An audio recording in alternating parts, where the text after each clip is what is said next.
This is the best bang for the buck police car that anybody can spec out.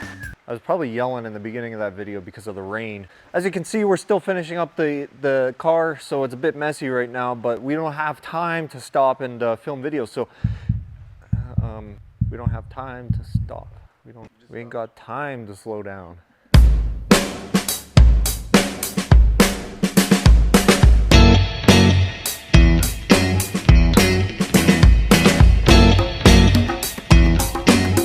I ain't got time for this. So anyway, I'm gonna walk you through all the options that made this car the best bang for the buck police car. Starting at the front of the vehicle, we have a bumper, which gives the officer the ability to run into stuff a little bit and then move some disabled vehicles a little bit. But at the same time, we don't have the $800 wraparound headlight and pit bars on this because for all the more that they're used, which is very rarely, they're not the best bang for your buck. Technically, this only has 2 lights in the bumper, but I ordered the wrong light channel, so they ended up with 2 free lights.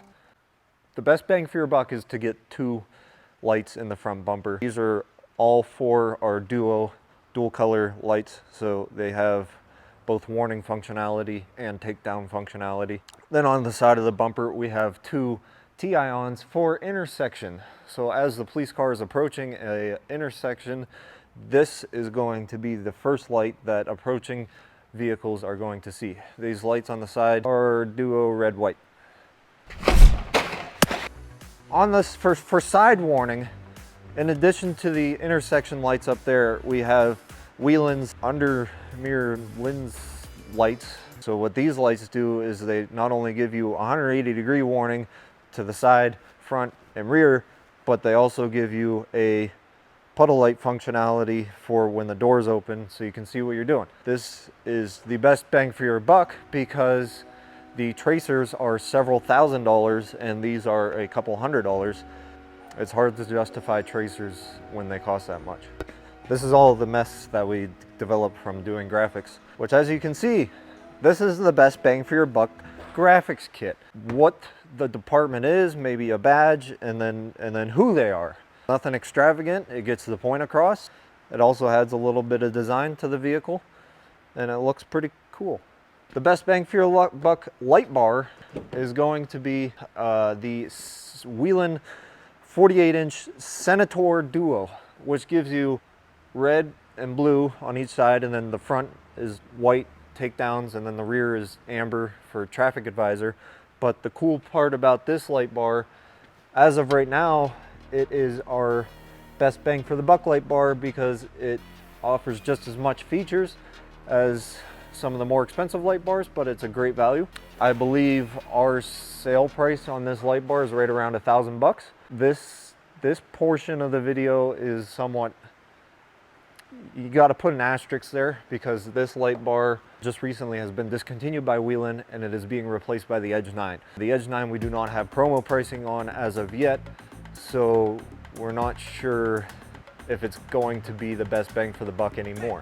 Sound Off may be able to beat Whelen in that category now that this is discontinued. We'll see once the Edge 9 promo price comes out, but if we're comparing the next light bar up on Whelan's end, which is the Legacy, to Sound Off's, I'm gonna say Sound Off is going to be the better bang for the buck. As for if there were an interior bar vehicle, a slick top unit, Sound Off is usually the better way to go. A little bit tighter fit, we've noticed, and the same amount of warning, but it's a little bit cheaper. On the inside, we put a VSX console package in here. The VSX console gives you a lot more trimmed out, clean console package than traditional police consoles. So everything, like I said, is trimmed. Everything is integrated. The controller is actually moved up front here.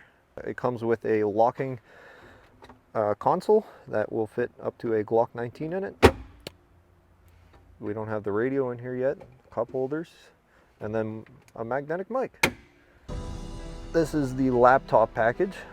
So their laptop will be mounted on this, which can swing all the way over there, and then it can come all the way back here. So the officer's typing. Get out of his way so he can eat his lunch.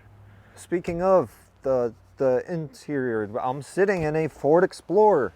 The only reason that this is the best bang for your buck car for this video, and it is not the Dodge Durango, is because the Ford Explorer for 2023 had massive co-stars, PA co-stars rebates. Any other government entities, including other states, you're probably going to be better off with a Durango just because you're going to get them a little bit cheaper, and it's pretty much the same thing, unless you really like Fords.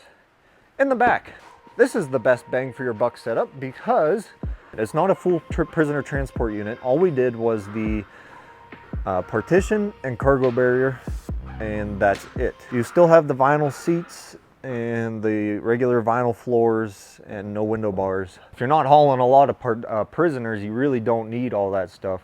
Just a partition and the cargo barrier is good enough to get you by for 1 or 2 transports, and this saves quite a bit. I think the partition and cargo barrier package is maybe $1,200–1,300 bucks, whereas a full prisoner transport unit, I know list price is over $4 grand. These seats kind of suck to clean. Austin is the best bang for your buck because he's, you know, Austin. This is the back of the car. The reason that we have this laid out like this, the hideaways in the reverse lights, is because that still gives you warning when the hatch is open. We also have 2 next to the license plate. We don't have any underneath on this vehicle.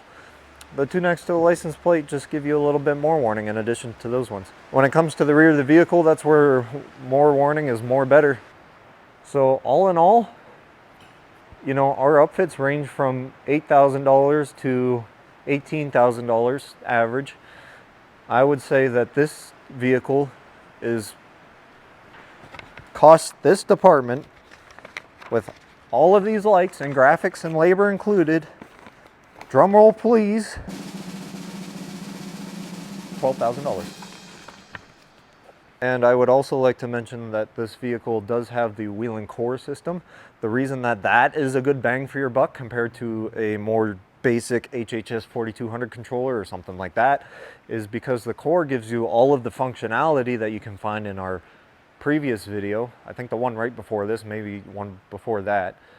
But it's only an additional $100–200 because we sell it at our cost. So you get way more functionality for pretty much the same price. It integrates with the vehicle. You can see that the light bar's cut out because that door is open, so Austin's not getting blinded as he's doing the graphics, and it turns on the puddle lights, and there's several different patterns that we can go through. Oh, speaking of, this is pretty cool. On the steering wheel buttons here, so there's a 3-position slide switch, as we're all aware of, 1, 2, 3.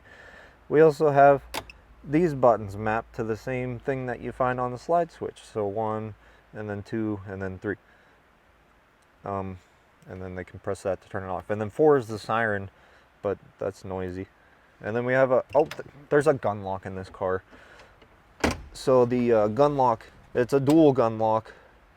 This department in particular carries a shotgun and a rifle. It's actually a tri-gun lock. Oh yeah, there's a pistol lock down there. We pre-wired it for the radios. When we say pre-wire for radios, that means that we run the power and the antenna wires to where they need to go. That way, when you get the vehicle, radio or computer person goes to install the radio, whether it be Motorola or whoever, if we're not doing it ourselves, everything is right there for them. They can just terminate the radio antenna wire with whatever connector that they need to do and hook up the power in the ground, and they don't have to rip out the whole interior again to wire everything up. Saves you a ton of money. Stay tuned, because next week we'll be doing a video on command units, probably.